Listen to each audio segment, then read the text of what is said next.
Friends, मैं आपका दोस्त विशाल वर्मा आज आपको घन और घनमूल के बारे में पढ़ाने जा रहा हूँ। तो देखें इधर, आज मैं आपको घन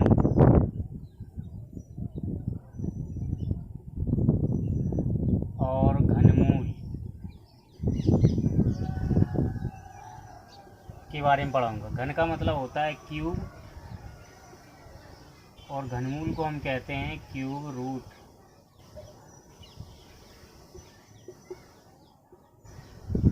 तो इसके बारे में आपको पढ़ना है। तो सबसे पहले हम देखेंगे घन क्या होता है।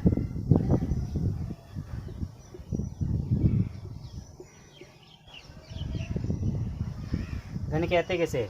घन का मतलब है किसी संख्या का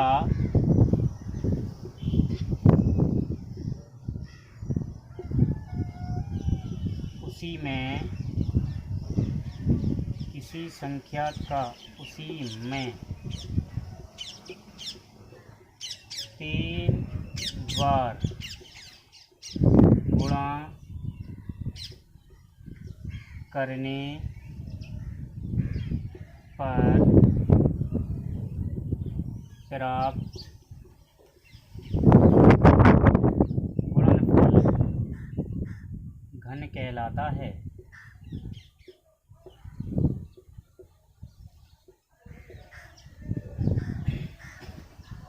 ये क्या हो गया आपका घन? घन की परिभाषा हो गई किसी संख्या का। मान लीजिए आपके पास 5 है।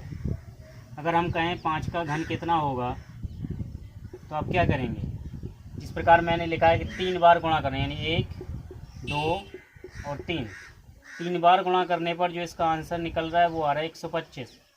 यानी जो 125 है वो 5 का क्या है? घन हो गया। क्या हो गया? घन। अब उसके बाद अगर कोई पूछे आपसे घनमूल के क्या होता है, तो घनमूल का मतलब है कि 3 बार गुणा करने पर जो संख्या मिल रही है ना, तो जिस संख्या, ये संख्या जो है, इसमें जिस संख्या का 3 बार गुणा होता है वही संख्या उसका क्या कहलाती है? घनमूल कहलाती है। यानी अगर आप देखेंगे कि 125 जो है, 125 में कौन सी संख्या का 3 बार गुणा है? 5 का गुणा है, तो 5 ही 125 का घनमूल कहलाएगा। यानी दी गई संख्या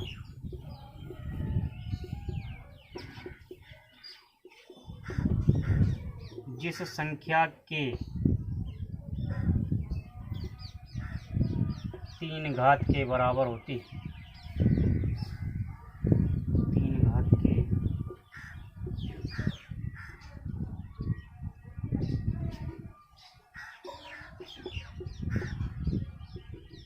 के बराबर होती है, वही संख्या उस संख्या की, उसका मतलब है, अब दी गई लिख सकते हैं यहाँ पर, दी गई संख्या का घनमूल कहलाता है।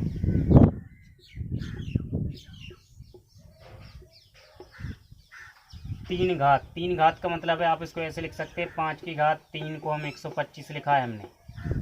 यानी 3 घात, जिस संख्या की घात 3 के बराबर होगा ना, ये 5 की घात 3 के बराबर कितना आता है? 125 आता है। मैंने क्या लिखा कि दी गई संख्या जिस संख्या की 3 घात के बराबर होती है, वही संख्या उस दी गई संख्या क्या कहलाता है? घनमूल कहलाता है। तो आप क्या देखेंगे यहाँ पे, यही एग्जाम्पल में ले लें आप, 125 आपने लिखा तो कितना हो जाएगा? ये हो जाएगा 5 का क्यूब, यानी 5 की पावर 3। तो यदि घनमूल की बात की जाए तो इसका घनमूल जो होगा, तो अगर यदि मैं घनमूल लिखूँगा तो घनमूल कितना लिख सकता हूँ? इसका 5 लिखूँगा, क्योंकि 5 का ही 3 बार गुणा करेंगे तब जाके 125 में मिलेगा। तो ये इसका घनमूल निकल आया।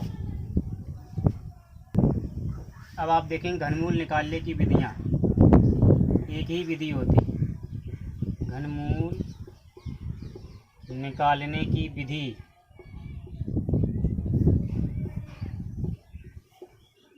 एक ही विधि है आपके पास, और वो है अभाज्य गुणनखंड विधि, जिसे कहते हैं हम प्राइम फैक्टराइजेशन मेथड।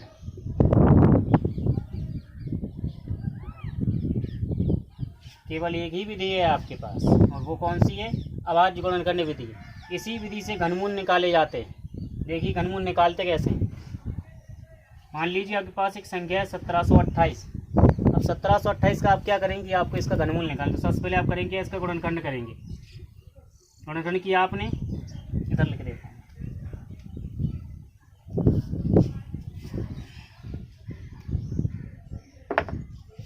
ये देखिए 1728, 2 से काटेंगे आप सबसे पहले। 8 बार जाएगा, 6 आ जाएगा, 4 रहेगा। फिर आपने 2 से काटा, 4 3 2, फिर 2 से काटेंगे, 2 1 6, फिर 2 से काटा आपने, 1 0 8, फिर 2 से काटेंगे, 5 4, फिर 2 से काटेंगे, 2 7, फिर 3 से काटेंगे, 9 3 3 3। यदि इसका घनमूल निकालना है, घनमूल निकालने को करेंगे क्या, 3 3 के जोड़े बनाए जाते हैं। इस प्रकार कल आपने पढ़ा था वर्गमूल, तो वर्गमूल में कितने इसके जोड़े बनवाए थे मैंने, 2 2 के।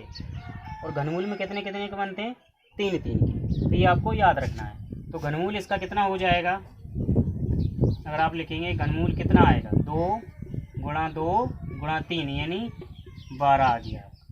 ये आपका आंसर है। पॉइंट आ जाए, पॉइंट में आप कुछ नहीं करना है, पॉइंट हटा के आपको नीचे वाले फैक्टर कर देने, ऊपर वाले फैक्टर कर देने, बस। ये आपको घनमूल दोनों का निकाल के आपको लिख देना है, उसका उसमें भाग दे देना। यानी कि अगर पॉइंट का आ गया मान के चलो, तो पॉइंट में ये इस प्रकार लिखा गया 1.728, तो आप पॉइंट हटाएंगे तो नीचे कितना आ जाएगा, 1000। 1000 कितने का होगा, 10 का हो जाएगा। तो इसका आंसर कितना आ जाएगा, इस आंसर आ जाएगा आपका 1.2। और एक चीज़ याद रखनी है आपको, घनमूल यदि की संख्या का ना लिखा हो, मान लो इस प्रकार लिखी हो संख्या, और इस पर अगर 3 लिखा है रूट के चिन्ह पर, तो आप जान लेंगे कि इसका क्या निकालना, आपको घनमूल ही निकालना है। यहाँ 3 लिखा है अगर, तो आपको यही देखना है सबसे पहले। तो यहाँ अगर 3 लिख कर आ गया तो आपको क्या निकालना है, इसका घनमूल निकालना है। और वैसे तो अगर नहीं लिखाएगा तो वो लिख कर देगा कि निम्न संख्या का घनमूल ज्ञात कीजिए। और अगर उसने ऐसे लिख दिया तो आपको ये ज्ञात होना चाहिए कि यहाँ पे 3 लिखा है, तो इसका मतलब है इसका हमें घनमूल निकालना है। मैं आशा करता हूँ आज का वीडियो आपको पसंद आया होगा। अगर आप चैनल पर नए हैं तो हमारी चैनल को लाइक शेयर और सब्सक्राइब करना ना भूलें। धन्यवाद।